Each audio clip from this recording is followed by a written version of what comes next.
क्या एनर्जी है यार, क्या एनर्जी है। एक तो कितनी सारी मराठी वर्ड्स हमें आज सिखा दिया आप सबने, अलग अलग नए नए गानों पे डांस करवा दिया।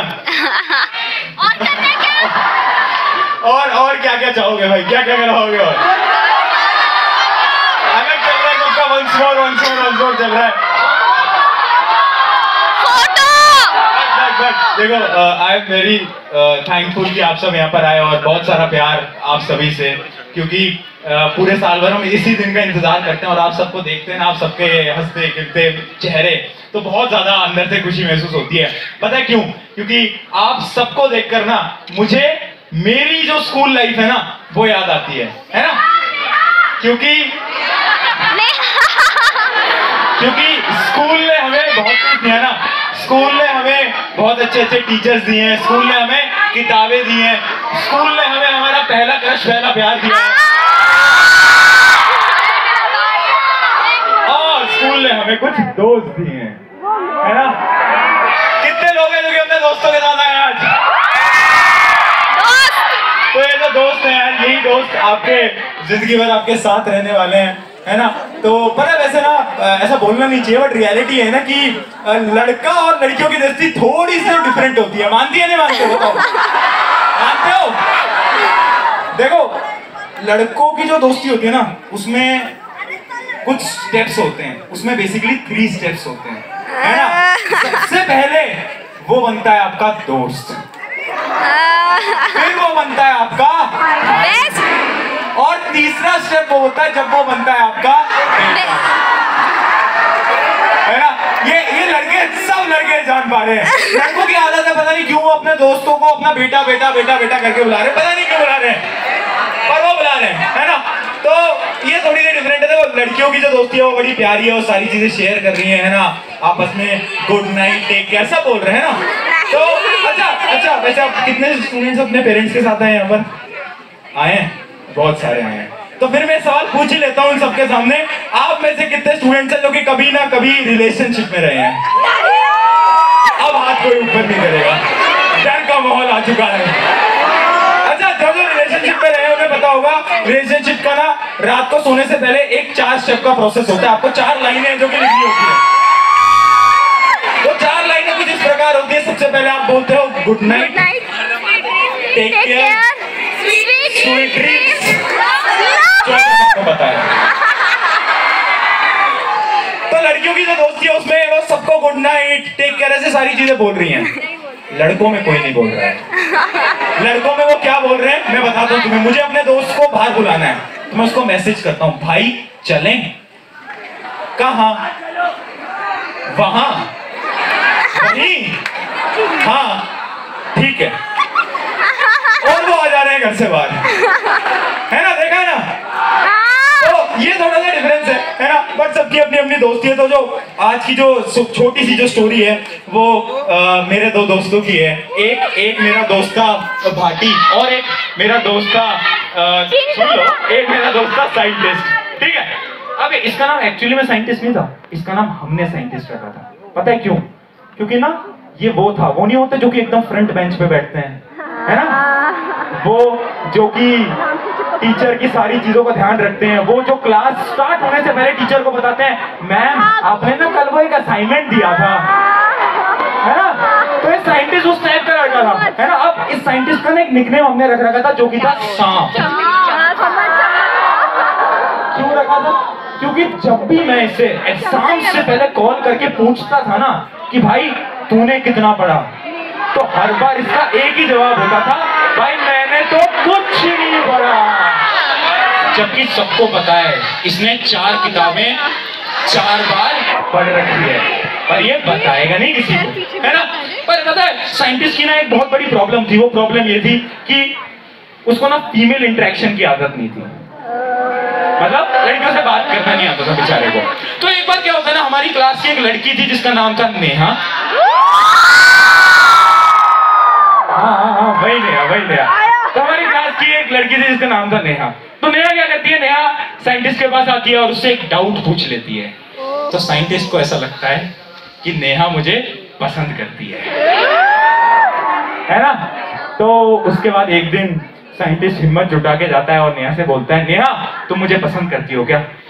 तो नया जोर से जवाब देती है कि मेरे से ऐसी बकवास मत कर, और अगली बार मुझसे ऐसा कुछ बोला ना तो अपने पापा को स्कूल में ले आऊंगी।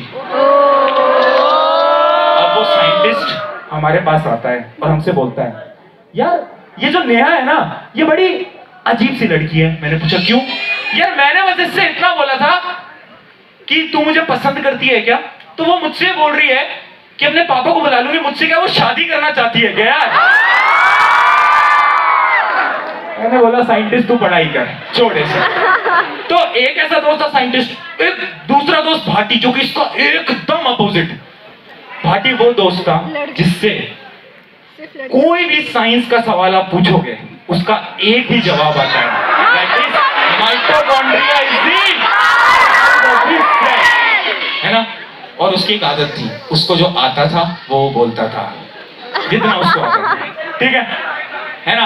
तो एक बार क्या हुआ कि हम स्कूल के अंदर थे, स्कूल में असेंबली होती है, सबके होती है असेंबली।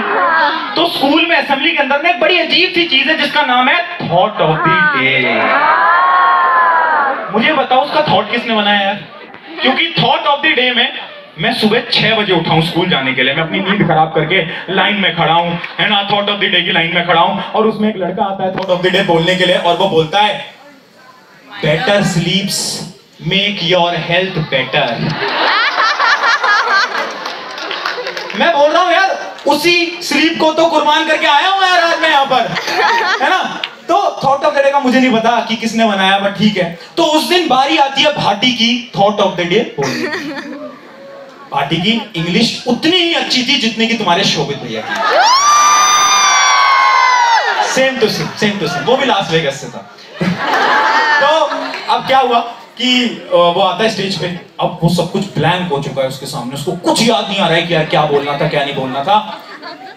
और तुम्हें पता है भाटी की एक आदत थी, उसको जो आता था वो बोलता था। तो स्टेज में खड़ा है, माइक ऐसे हाथ में है, घबराता घबराता बोलता है mitochondria is the power house of the cell. वो अलग बात है, उसके बाद प्रिंसिपल ने कभी उसे बोलने का मौका नहीं दिया। तो उसके बाद हम क्लास में जा ही रहे थे, तभी हमें पता चलता है क्लास का पहला पीरियड उस सब्जेक्ट का था जिसको देखकर ना आधे बच्चे तो डिप्रेशन में चले जाते हैं।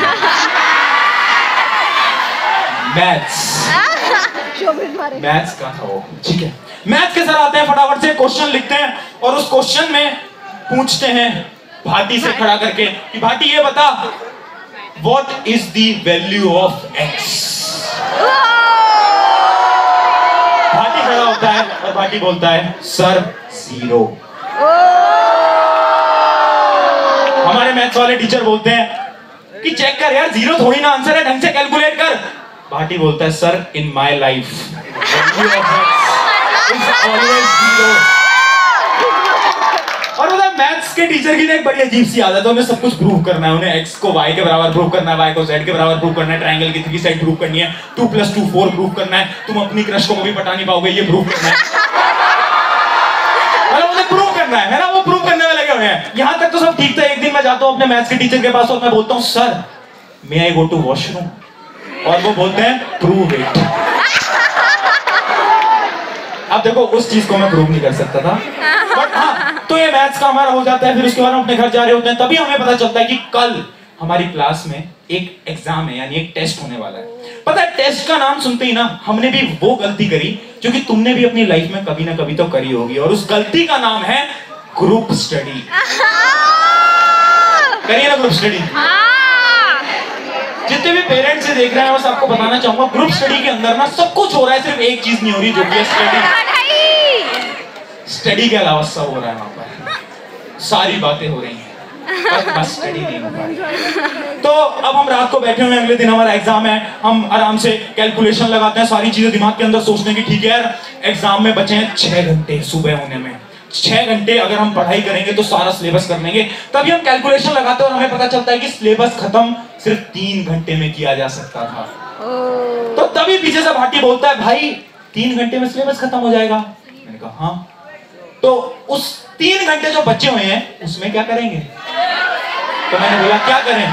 तो उसने बोला भाई फ्री फायर खेलते हैं ना यार। अब अब देखो सबको पता है, जब जब किसी ने तुम्हारे प्रशांत भैया से बोला है कि फ्री फायर खेलना है तो मैंने एक ही जवाब दिया है, हेडशॉट मोड को ऑन करके खेलना है। फिर हमने फ्री फायर खेला और उस दिन पता है मुझे एक चीज रियलाइज हुई कि फ्री फायर आप जब तक खेलते हो जब तक आप जीत नहीं पाते।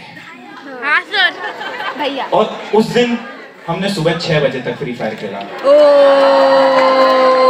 पूरा टाइम निकल चुका था, स्कूल का टाइम आ चुका था, अब हम स्कूल में जा रहे थे। अब हमारे पास सिर्फ एक ऑप्शन था जो कि था चीटिंग। पता है चीटिंग में ना अलग अलग प्रकार की होती है, मतलब सब अलग अलग चीटिंग करते हैं। एक होता है मेरा जैसा स्टूडेंट, है ना, तुम भी हो सकते हो मेरे जैसा स्टूडेंट। एक ना एक तुम्हारा ऐसा दोस्त जरूर होगा जो कि एग्जाम के दौरान पूरे टाइम इधर देख रहा है, इधर देख रहा है, इधर देख रहा है, इधर देख रहा है, और जैसे टीचर आ जा रहा है 2 + 2 4, 3 + 2 5, कुछ भी बड़ा बड़ा रहा है, इमेजिन करने की कोशिश कर, है ना, देखा है ना, ये तो मैथ है। और दूसरा एक होता है इंसान भाटी जैसा, भाटी बैठा है, उसके आगे साइंटिस्ट बैठा है।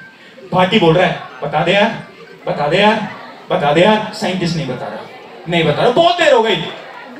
भाटी अपनी आंसर शीट उठाता है, सामने वाले पे रखता है, उसकी आंसर शीट उठाता है, अपने पे रखता है और बोलता है भाई मेरा भी लिख दे यार, है ना। तो ऐसे अलग अलग प्रकार की चीटिंग है। तो उस समय पर हमने भी एक चीटिंग करी। अच्छा एक बहुत प्यारी चीटिंग का मैं तुम्हें किस्सा बताता हूँ। एक दिन क्या हुआ कि भाटी जो है वो हमारे पास कॉन्फिडेंट आता है और बोलता है भाई मुझे ना एक चीटिंग का बहुत अच्छा तरीका मिल गया है। हम पूछते हैं क्या मिल गया, क्या मिल गया, क्या मिल गया। वो अपनी पैंट को ऊपर करता है, यहाँ पर उसने किताब बांधी हुई थी, मैथ्स का पेपर था, ठीक है, अब किताब बांधी हुई थी। मैंने कहा कैसे चीटिंग करेगा, किताब निकालूंगा, ठीक है, मतलब पहले पेपर देखूंगा, क्वेश्चन देखूंगा, वॉशरूम जाऊंगा, किताब निकालूंगा, आंसर देखूंगा, फिर बांधूंगा, फिर आ जाऊंगा। फिर हमने बोला यार इससे अच्छा तू किताब को वॉशरूम में भी तो रख सकता है। वो कहता है हाँ ये भी तो है यार। तो फिर हम एक टेक्निक बनाते हैं, हम किताब को वॉशरूम के अंदर रख देते हैं, सारी चीजें सॉर्टेड की, हम सोचते हैं अब तो बढ़िया तरीके से चीटिंग करेंगे। फिर पता क्या होता है, हम जाते हैं, मतलब मेरी टर्न आती है, मैं वॉशरूम में जाता हूँ एक्साइटेड, है ना, मैं देख रहा हूँ कि यार ठीक है अब चीटिंग करने का मौका मिलेगा। मैं जाता हूँ, मैं किताब खोलता हूँ और फिर पता चलता है वो किताब थी क्लास 9th की मैथ्स की। यहाँ तक तो फिर भी ठीक था। हम जाते हैं और बोलते हैं यार भाटी तू पागल है क्या, तुझे नहीं पता क्या कि तूने 9th की मैथ की किताब रख दी थी। और पता है तुम्हें सबसे ज्यादा शौक भाटी होता है, अच्छा ये 9th की बुक है क्या, तभी पूरे साल भर मेरा सिलेबस क्यों अलग चल रहा है यार, तो ये अलग अलग हमारी चीटिंग की कहानी है, वो अलग बात है। उसके बाद हमारा रिजल्ट आ जाता है, मेरा साइंटिस्ट का भाटी का जो रिजल्ट आता है वो 90% आता है। अकेले का नहीं भाई, तीनों का मिलाकर तो हमारा रिजल्ट आ जाता है, वो ठीक है, फिर हम सब पास हो जाते हैं, ठीक है, वो सारी बातें हो जाती हैं अपनी खत्म। फिर ये सारी चीजें चल रही होती हैं। उसके बाद आता है हर एक लड़के का सबसे इंपॉर्टेंट टाइम जो कि है इंटर स्कूल कंपटीशन। गए हो कभी इंटर स्कूल कंपटीशन? ठीक है, पता है हमारा सेंटर एक ऐसे स्कूल के अंदर आता है ना जो कि एकदम खतरनाक स्कूल था। उसके अंदर लोग नहीं थे, बच्चे नहीं थे, उसके अंदर थोड़े थोड़े राक्षस थे, है? तो वो हमारा स्कूल था जिसका नाम था केवी, ठीक है। तो उसमें हमारा सेंटर आ जाता है, उसके अंदर चले जाते हैं। अब इंटर हाउस कॉम्पिटिशन्स वगैरह चल रहे हैं, सारी चीजें अच्छी चल रही होती है, तभी यहाँ पर भाटी खड़ा है और दूर से एक सुंदर कन्या दौड़ती मेरे पास नहीं, भाटी के पास, ठीक है। तो वो भाटी के पास जाती है, भाटी से बात करने लगती है और पता है मैं भाटी को देख रहा हूँ कि उससे बात कर रहा है, वहां तक सब ठीक था, बट उस स्कूल के अंदर 4 लड़के और भाटी को बात करते हुए देख रहे थे, है ना। जैसी वो लड़की जाती है वो 4 लड़के आते हैं, भाटी को कोने में खींच के वो लेके जाते हैं। और उस समय पर ना मेरे दिमाग ने सारी कैलकुलेशन लगा ली थी कि यार अब भाटी बहुत पिटने वाला है, अगर मैं वहां पर गया ना तो आज मैं भी बहुत पिटूंगा। सारी कैलकुलेशन दिमाग में लगा ली थी, तभी एक दिल से आवाज आती है कि वो सच्चा दोस्त भी क्या सच्चा दोस्त जिस दोस्त ने अपने दोस्त के लिए मार खाई हो।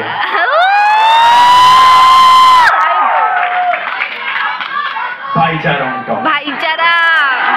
तो फिर जाते हैं हम मैंने सोचा ठीक है यार, ठीक है, थोड़ी बहुत मार खा लेंगे यार, क्या दिक्कत है। तो मैं जाता हूँ और मैं उसके बगल में जाकर खड़ा हो जाता हूँ, है ना, सारी चीजें चल रही होती हैं, वो पूछ रहा होता है तो उस लड़की से क्यों बात कर रहा है, सारी चीजें चल रही हैं। तभी भाटी अपनी जेब से एक मोबाइल फोन निकालता है, एक छोटा सा मोबाइल फोन, और वो बोलता है रुक अभी फोन मिलाता हूँ, रुक अभी फोन मिलाता हूँ, है ना। अब पता उस दिन मुझे एक चीज समझ आई, कभी भी ना लड़कों से बोल रहा हूँ, लड़ाई के टाइम ना लाउड स्पीकर पे करके फोन मत मिलाया करो, ठीक है, क्योंकि जैसे ही वो फोन मिलाता है एक ऐसी आवाज आती है जो कि कभी ना कभी आपने जरूर सुनी होगी। वो आवाज कुछ इस प्रकार होती है, आपके पास कॉल करने के लिए पर्याप्त बैलेंस नहीं है। मैं सच बता रहा हूँ, वो 4 लड़के ऐसे, उनके साथ थोड़ा मैं भी ऐसा था। तो अब ठीक है, वो सारी चीजें हो गई। फिर उसके बाद क्या होता है, वो थोड़ा सा गुस्सा हो जाता है, वो भाटी के पास आता है और जोर से भाटी पे एक थप्पड़ मारता है ना। मैं कुछ सोच ही पाता कि अगला थप्पड़ जोर से मुझे लगता है। और पता है, जैसे कि वो जाकिर भाई की एक बहुत प्यारी लाइन है ना, कि जब भी एक लड़के को थप्पड़ पड़ता है ना, तो वो कभी अपने गाल को नहीं सहलाता, वो हमेशा अपने बाल को ठीक करता। तो हम दोनों ने भी अपने बाल ठीक किए। अब अंदर से तो देखो दर्द हो रहा है ना, रोने का मन कर रहा है, सब लग रहा है कि नहीं यार यहाँ से भाग जाते हैं, बहुत बहुत अंदर से रोने का मन कर रहा है। बट तभी ना मन में एक सवाल आ रहा है कि भाई अगर यहाँ से भाग गया तो कल को लोग क्या कहेंगे। फिर वो अलग बात है, उसके बाद बहुत पिटते हैं हम दोनों, यहाँ से पैंट फट जाती है, चोट लग जाती है। उसके बाद में सारी चीजें हो जाती है, मैं अपने घर जा रहा था, और पता है तुमने एक चीज नोट करी है, आपकी मम्मियों में ना एक सुपर पावर है। हाँ। आपके साथ कुछ हुआ होता है ना, तो उनको वो पहले ही पता चल जाता है। नोट करा है कभी? उस दिन मम्मी गेट के बाहर ही खड़ी थी, मैं जा रहा हूँ, मम्मी देखती है और मम्मी पूछती है कि क्या हुआ है तेरे साथ, किससे लड़के आया है, चोट कैसे लगाई है। अब भाई मैं सख्त लौंडा, कुछ नहीं हुआ, कुछ नहीं हुआ, कुछ नहीं हुआ, कुछ नहीं हुआ, कुछ नहीं हुआ, कुछ नहीं हुआ, मैं आगे बढ़ता जा रहा हूँ, बढ़ता जा रहा हूँ, बढ़ता जा रहा हूँ। पर देखो अंदर से जो मेरा दिल था वो तो रो रहा था ना यार, क्योंकि दर्द तो मुझे हो रहा था ना, और मेरा दिल चीख चीख के कह रहा था कि हे माँ, जब मैं छोटा सा था तू कैसे मुझे अपने हाथों से खाना खिलाया करती थी, जब मैं छोटा सा था और मेरे चोट लगती थी तो तू कैसे उन हाथों से उन चोट पे मरहम लगाया करती थी, और जब मुझे नींद नहीं आती थी तो कैसे तू उन्हीं हाथों से मुझे सुलाया करती थी। आज मेरी इन सारी परेशानियों को भी उन हाथों से मिटा दे। पर फिर पता चला कि अब तो शायद मैं बड़ा हो चुका हूं ना।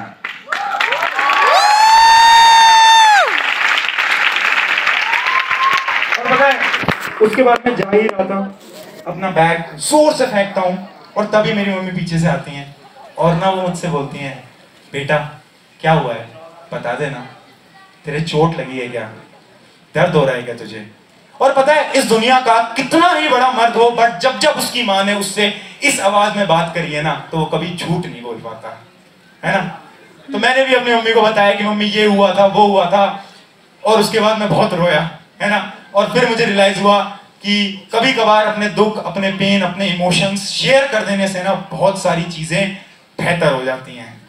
तो अपने इमोशंस शेयर कर दिया करो। पता है ये सारी चीजें हो जाती हैं। पता है भाटी की एक मैं आपको बात बताता हूँ। भाटी के एक तो पिता नहीं थे, है ना, उनकी भाटी की सिर्फ मम्मी थी, और दूसरी चीज भाटी की ना बड़ी अजीब सी आदत थी, उसके पास एक छोटा सा मोबाइल फोन रहता था जैसा मैंने बताया, और जब भी किसी का भी कॉल आता था ना तो वो 2 सेकंड के अंदर उस फोन को उठा लेता था, चाहे वो स्कूल हो, ट्यूशन हो, कहीं पर भी वो फोन को हमेशा अपने साथ रखता था। तो जब एग्जाम वगैरह सब हो गए, सारी चीजें हो गई, तो मैंने पूछा भाटी से, यार भाटी ये क्या है, मतलब तू क्यों अपने फोन को ऐसे हमेशा अपने साथ रखता है। तो भाटी बताता है, पता है तुझे, आज से 2 साल पहले मेरे पिताजी की डेथ हो गई थी। मैंने कहा मुझे पता है। पता है तुझे, रात को 11 बजे मेरे पिता को हार्ट अटैक आया था। उस समय पर मैं अपने घर पे नहीं था, मैं अपने गांव में था।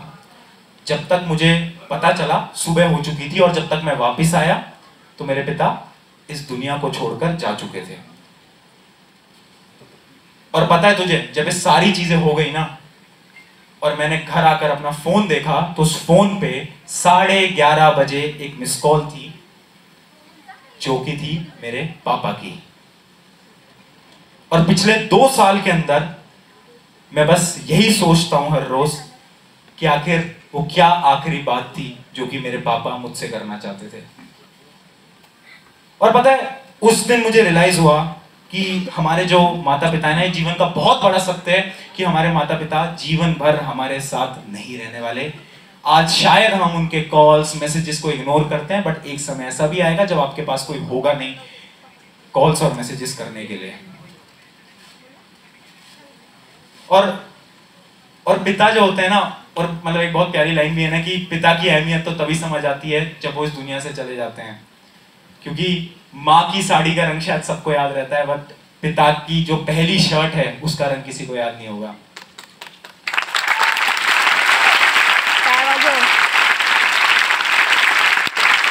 और एक बार मैंने बहुत प्यारी लाइन भी पढ़ी थी कि पिता रोटी है, कपड़ा है, मकान है, पिता नन्हे से परिंदे का पूरा आसमान है, पिता है तो हर घर के बच्चे के सपने हैं, और पिता है तो इस मोहल्ले के सारे खिलौने। अपने रिजल्ट्स के ऊपर नहीं है, ये दोस्ती के ऊपर है, ये पेरेंट्स के ऊपर है। क्योंकि जीवन में जब आप आगे बढ़ोगे ना तो आपको पता है क्या याद रहने वाला है? आपको आपके मार्क्स, रिजल्ट, ये कुछ याद नहीं रहेगा। आपको याद रहेंगे आपके दोस्त, आपके पेरेंट्स, हमारे जैसे टीचर्स, तो जिनके साथ आज आप आए हो ना, दोस्त हैं चाहे पेरेंट्स हैं, उनकी वैल्यू करो, उनके साथ रहो, क्योंकि समय वापस नहीं आता। और पता है, जब मेरा रिजल्ट आया था, बेकार रिजल्ट आया था ऑब्वियसली, तो बहुत लोगों ने मुझसे भी बोला था कि क्या कर लेगा यार जीवन के अंदर। तो मैंने हर बार उनसे बोला कि मैं करके दिखाऊं क्या।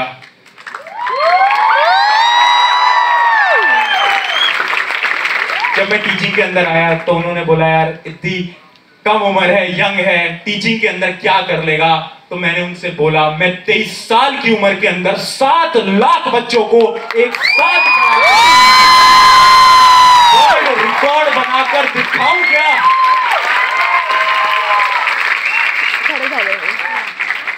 तो जैसे कहावत है ना कि लोग तो बोलते रहेंगे, लोग तो कहते रहेंगे, आप जीवन में जो आपको पसंद है आप वो करो, और इतना बेहतरीन करो ना कि सब देखते रह जाएं। जैसे कि हम एक लाइन बोलते थे, आज उस लाइन को एक साथ दोहराएंगे, मुस्कुराए हमेशा, छुपाए गम, लोगों को तो वक्त दिखाएगा कौन है हम।